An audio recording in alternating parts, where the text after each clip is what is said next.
Terkuak siasat oknum polisi bernama Waldi, 22, kelabui warga dan kamera CCTV demi menghabisi nyawa mantan pacar sekaligus dosen berinisial EY, 37.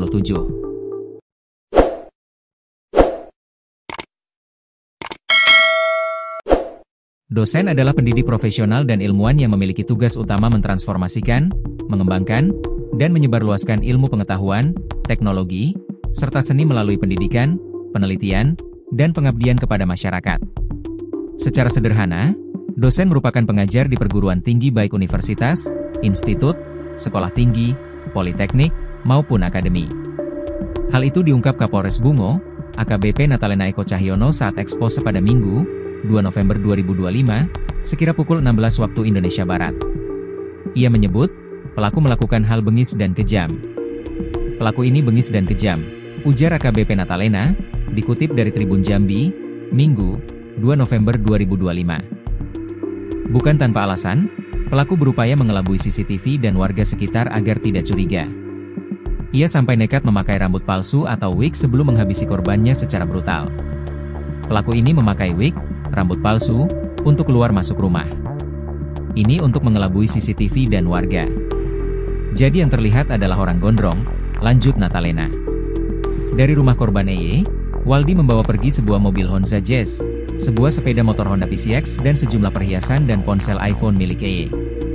Mobil tersebut ditemukan polisi di Kabupaten Tebo, sekira 300 meter dari rumah indekos pelaku.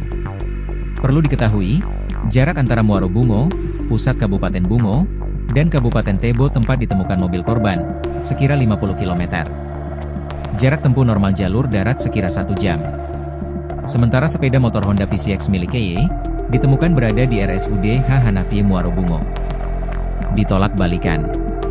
Oknum polisi yang membunuh dosen wanita di Kabupaten Bungo, Jambi, ternyata adalah mantan pacar korban. Ia bertindak nekat karena cintanya ditolak. Pelaku bernama Waldi dan merupakan oknum anggota Polri yang bertugas di Polres Tebo. Ia berhasil diringkus dalam kurun waktu kurang dari 24 jam setelah penemuan korban pada Sabtu, 1 November 2025. Kapolres Bungo, AKBP Natalena Eko Cahyono, menegaskan hasil pemeriksaan sementara menunjukkan pelaku mengakui perbuatannya. Adapun motif utama aksi keji tersebut diduga karena masalah pribadi dan asmara yang meruncing antara pelaku dan korban. Penyelidikan intensif dan analisis fakta yang dilakukan Polres Bungo menemukan ada keterkaitan dengan seorang oknum anggota Polri yang berdinas di Polres Tebo berinisial W, jelas AKBP Natalena Eko Cahyono, dalam konferensi pers yang digelar Minggu, 2 November 2025, dikutip dari Tribun Jambi.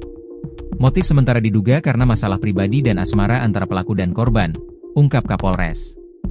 Meskipun motif asmara dan masalah pribadi telah terkuak, pihak kepolisian menegaskan bahwa penyidik Satreskrim Polres Bungo masih mendalami motif lain yang mungkin melatar belakangi perbuatan tersebut. Penyelidikan juga masih mencakup kemungkinan adanya keterlibatan pihak lain dalam pembunuhan tersebut.